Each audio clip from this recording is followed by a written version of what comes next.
Hello guys, Olive here, and for today's video, let's do a reading for Aries sa inyong love and career para sa first to second week ng July. Anong mensahe para sa iyong love and career, Aries? Pwede mo itong gamitin guidance para sa iyong daily life. Kung naka-resonate ka, comment, subscribe, anything. And kung gusto mo namang mag-avail ng aking private reading, nasa description ang details. I would like to say my thank you sa lahat ng new subscribers, followers, and nag-avail ng aking mga services. So again, this is for the sign of Aries sa kanilang love and career for the first to second week ng July. Kung hindi ka makaresonate, bigay mo sa iba. Thank you! Tingnan natin what is in store for your love and career, Aries.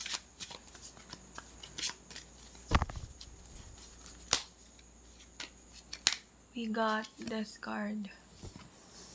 There is an ending here. Meron din ako nakikitang travel. So, maaring after ng ending, could be breakup, end of contract, partnership, friendship, or pwede ring relationship sa iyong family. Nag-decide ka na lumayo muna, mag-isip. Six of Pentacles. Pwede rin mangyayari pa to since this is reading para sa next month, first to second week of July. Meron ako nakikita ditong ending of imbalance. Kung feeling mo or this past few weeks ng June, ang heavy ng lahat. Kumbaga, ikaw lang ang mag-isa halos nagbubuhat ng iyong challenges. I can see that there is a situation here na pwedeng mag-end. And I can also see here intuitively, Aries, na ikaw lang ang susi sa ending na to. Very specific ang ending season mo next month. Next is the Tower. Another card of challenges. The Tower card could be merong malaking pagbabago dito or distractions or pagkaguho. Again, this could also related sa death. Pwedeng literal naman. Pwede rin, yun nga, may pagtatapos a project, a relationship. So, if this is related sa finances, make sure na meron kang backup plan. Meron kang naitabi or naisave for this ending. And again, this is for Aries, career and love. Kung this is, kung this is a relationship naman, there is a sudden ending na magaganap. Medyo hindi mo na ikinagulat to. Naramdaman mo na to or your intuition already send you a signal regarding this relationship na. We have 5 of Cups.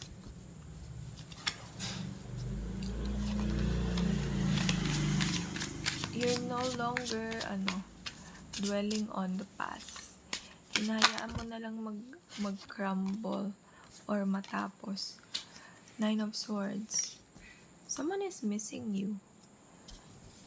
This person Although may pagkakataon siyang mag-reach out sa'yo, pero mas pinili niyang hindi. Ikulong yung sarili na doon sa mga thoughts na dapat sana ay sinabi niya sa'yo. I cannot see here that this person ay magre-reach out. I won't give you a delulu messages. But ang pinaka evident ng reading mo, Aries, ay sudden ending.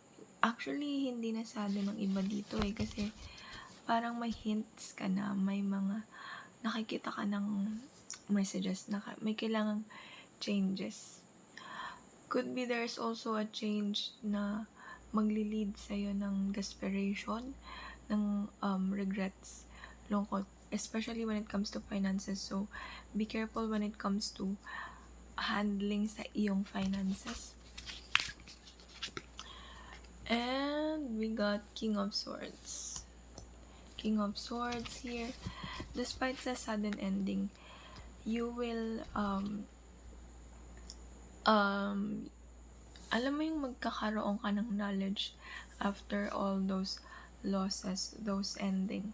Mas magkakaroon ka ng power to speak up about your plans, about your visions sa future mo. There's a lot of travel as well here. Pwedeng iba sa inyo kahit medyo labag ang loob sa travel na ito, you will still pursue this or ipagpapatuloy mo pa rin. Pwedeng related ito sa work kasi nagkakontrata ka, nag-abroad ka. Ayun. What else? This is for Aries. Love and career.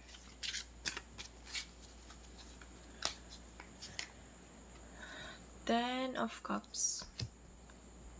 After this sudden losses or endings, there is a healing here. There is a fulfillment when it comes to your emotions. But you are someone here na parang natututo ka ng maging tahimik muna sa mga victory or kaganapan sa buhay mo. Or maring mangyayari pa lang to. Mas nagkakaroon ka ng emotional maturity and emotional control here. We got the World card. Kaka-mention ko lang kanina that there is also travel here. Very big energy ang iyong travel. Pwedeng paglilipat to or short distance travel. Unwind with yourself sa mga taong you feel secure emotionally.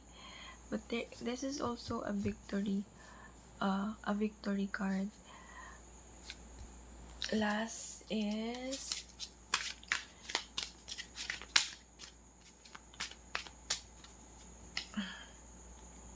we got the Emperor, very Aries energy.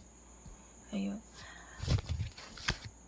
After all those hindi mo makontrol na instances, you will gain this kind of senses. Parang makakaramdam ka na sa senses mo na I am in control.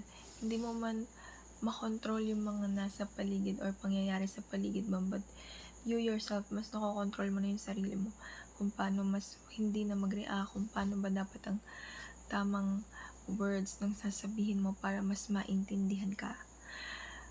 Again, there is a lot of challenges, a lot of losses na maaari mong maranasan next month ng 1st to 2nd week of July, but then again, you will come out more emotionally mature, mas may control ka na, mas playful ka na ulit. And yeah, this is a reading for love and career sa mga Aries. Kung naka-resonate ka, leave your comments and don't forget to follow and subscribe. Thank you.